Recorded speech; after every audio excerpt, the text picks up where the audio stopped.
እንደምን አምሽታችኋል ተመልካቾቻችን። በዚህ ጋዜጣዊ ጉባኤ የመጀመሪያ ክፍል ከጓድ ይድነቃቸው ተሰማ ጋር ስለ 13ኛው የዓለም ዋንጫ ያደረግነውን የመጀመሪያ ክፍል ሰሞኑን እንደተከታተላችሁ ተስፋ እናደርጋለን።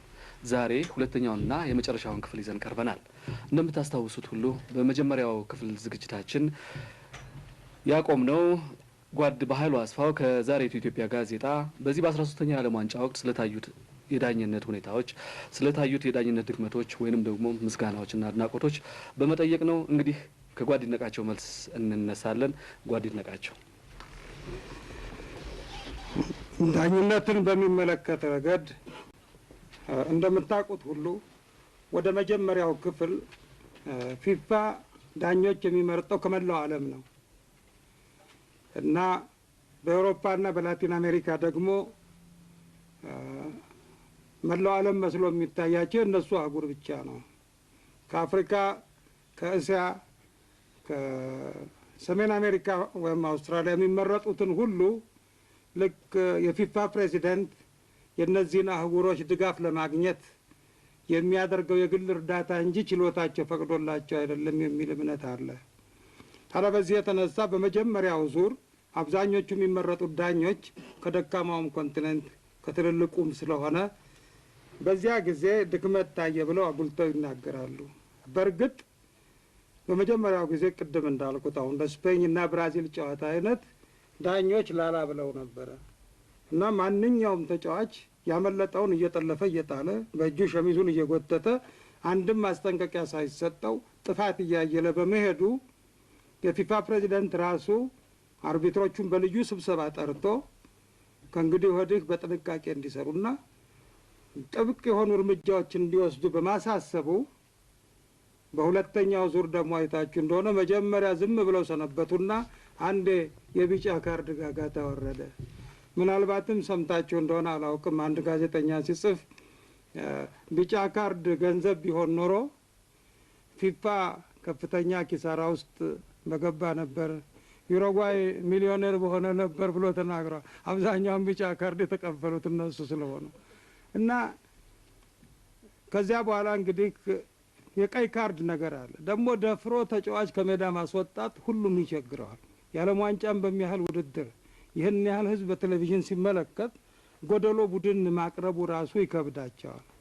ታዲያ ብዙ ጊዜ የታመመ የደከመ ተጫዋች እንደሚለወጥ ሁሉ አንድ ተጫዋች በቅጣት ከሜዳ ሲወጣ ምን አለ በሱ ምትክ ሪዘርቭ ከሆኑት ከሁለቱ ተጫዋቾች አንዱ ቢገባ።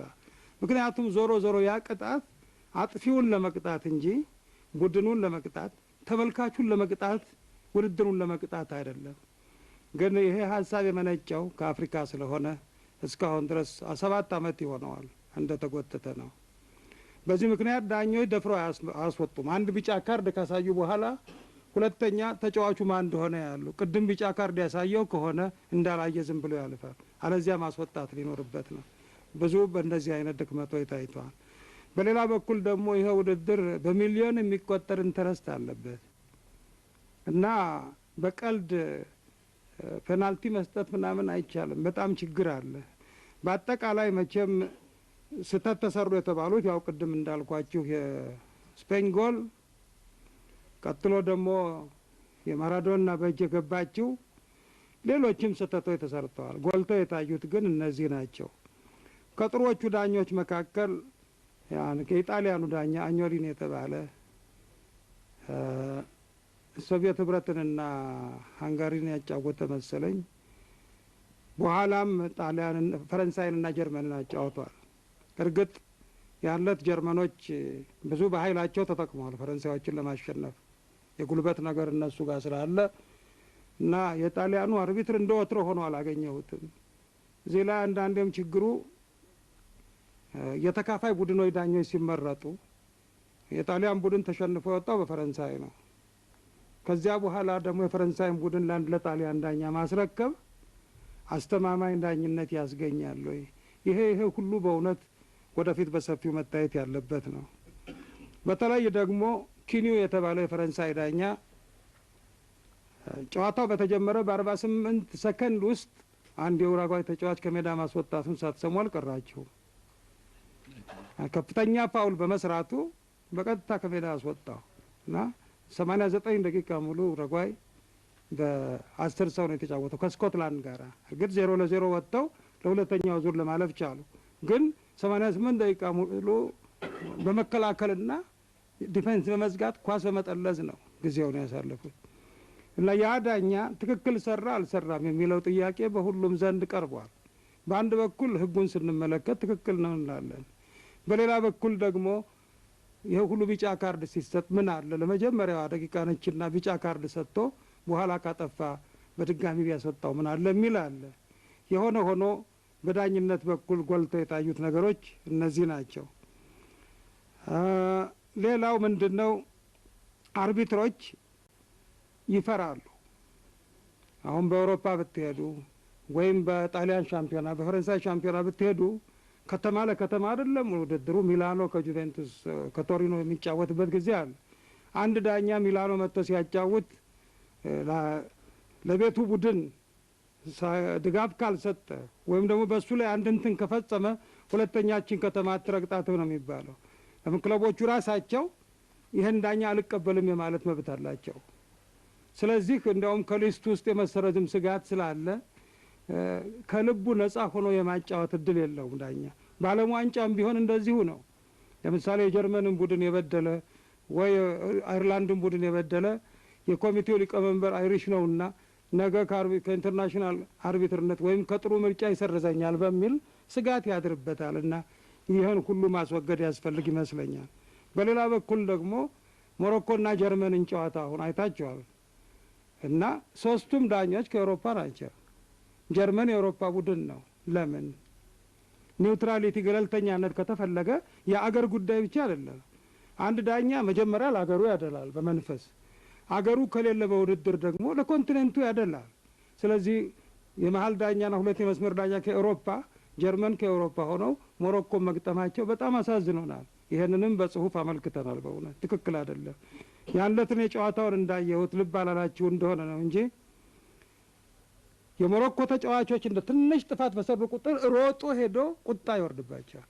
ጀርመኖቹ ባጠፉ ቁጥር ሩቅ ሆኖ ፊሽካ ነው የሚነፋ እና በእውነት አንድ አይነት ፕሬጁዲስ እንዳለ ለመረዳት ችያለሁና ወደፊት ገለልተኛነት በአገርም በአህጉርም መሆን አለበት ብለን እናምናለን። ይሄ ነው ደግሞ ለአፍሪካ መንገድ የሚከፍትላት ትልልቅ ውድድሮችን ለመዳኘት።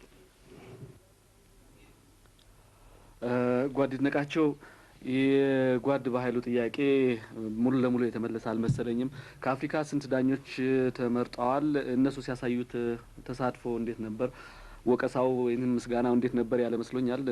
ከዚህ ተጨማሪ ደግሞ ጓድ ደምሴ ሌላ ተጨማሪ ጥያቄ ያለ ይመስለኛል። የኔ ጥያቄ እንኳን ቀደም ሲል አንድ ዳኛ የሀገሩ ቡድን ከሌለ በሁለተኛ ደረጃ ለኮንቲኔንቱም የማድላት ስሜት በመንፈስ ይኖረዋል የሚል አስተያየት ሰጥተዋልና እኔ እንዳው በዓለም ዋንጫ ፍጻሜ ላይ ምዕራብ ጀርመንና አርጀንቲናን ያጫወተው ብራዚላዊ ዳኛ ነው። እኛ ብራዚላዊ ዳኛ በአርጀንቲና ተጫዋቾች ጥፋት በሚፈጽሙ ጊዜ ቆጣ ማለት እና ቶሎ ጥፋቱን ቦታ ቶሎ የመድረስና ቁጡ የመሆን መንፈስ ይታይባቸው ነበር። በሌላ በኩል ደግሞ እኚህ ሰው የላቲን አሜሪካ ተወላጅ ናቸው። ይሄን ያሉትን እርሶ ቀደም ያሉትን ነጥብ ጋር ሳስተያየው አልሄድልኝ ስላለ ነው። ሌላው በዛው የዓለም ዋንጫ ላይ ማራዶናን የሚያህል ተጫዋች እርግጥ ካጠፋ መቼም ከሜዳም ሊወጣ ይችላል። በስፔኑ የዓለም ዋንጫ ወጥቷል። የቃል ንግግር ይመስለኛል። ጥፋት አጥፍቶ አይደለም። የቅጣቱ ምት በተመታ ጊዜ ነው ወይም ለምን አስደገምክ ብሎ ሊሆን ይችላል የተናገረው። ወዲያውኑ ቢጫ ሰጥቶታል። ያቺ ደግሞ ጥቂት ደቂቃ ነች። አንድ 10 ደቂቃ እንደተጫወቱ ነው። ይሄ ያንን ተጫዋች ያለውን ችሎታ በሚገባ ለመጠቀም ስጋት ውስጥ አይጨምረውም ወይ? ቢጫ ማስጠንቀቂያ ተሰጥቶታል። ለመውጣት እድል ያጋጥመኛ የሚል ስጋት ያሳድርበት አልነበረም ወይ? እና በዛ ላይ የሰሩት ስራ እንዴት ነው እርሶ የሚያዩት? እሺ መጀመሪያ ለመጀመሪያው ጥያቄ ስለ አፍሪካ አርቢትሮች ከአፍሪካ 3 ዳኞች ተመርጠዋል። እነዚህም ከሞሪሸስ ከማሊና ከቱኒዚያ ናቸው።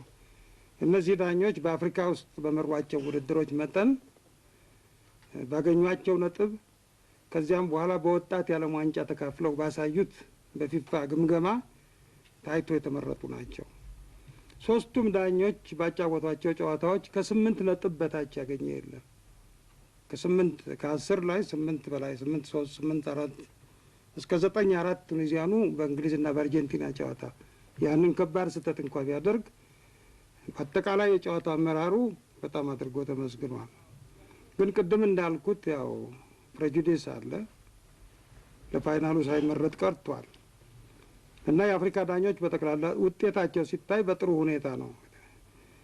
በሌላ በኩል አሁን የጠቀስከው የብራዚሉ ዳኛ በእርግጥ ምናልባት የአርጀንቲናና የእንግሊዝ ጨዋታ ዕለት ያቺ በእጅ የገባች ግብ ነገር ባይኖር ምናልባት የቱኒዚያው ዳኛ ፋይናሉንም እንዲያጫውት ሳይሞክር አይቀርም ነበር።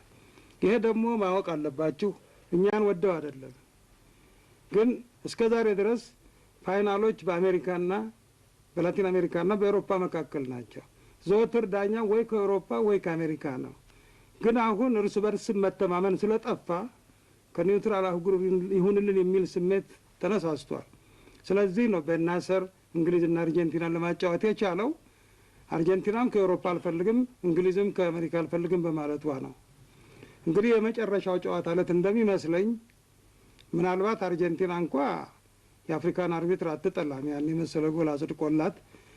ግን ከምዕራብ ጀርመን በኩል ይህንን ሀሳብ ሳይደግፉት ቀርተው ግድ የለም ብበደልም ከላቲን አሜሪካ ቢሆን ይሻለኛል የሚል ዝንባሌ ከነሱ ግፊት ይመስለኛል። እንግዲህ ብራዚሉን ዳኛ ደግሞ በዚህ ሁኔታ ከተመረጠ በኋላ እንዳየው እሱም ከላቲን አሜሪካን ብመረጥ አድላዊ አለመሆኔን ማሳየት አለብኝ በሚል ስሜት ትንሽ አርጀንቲናን ጨቆና አድርጓል።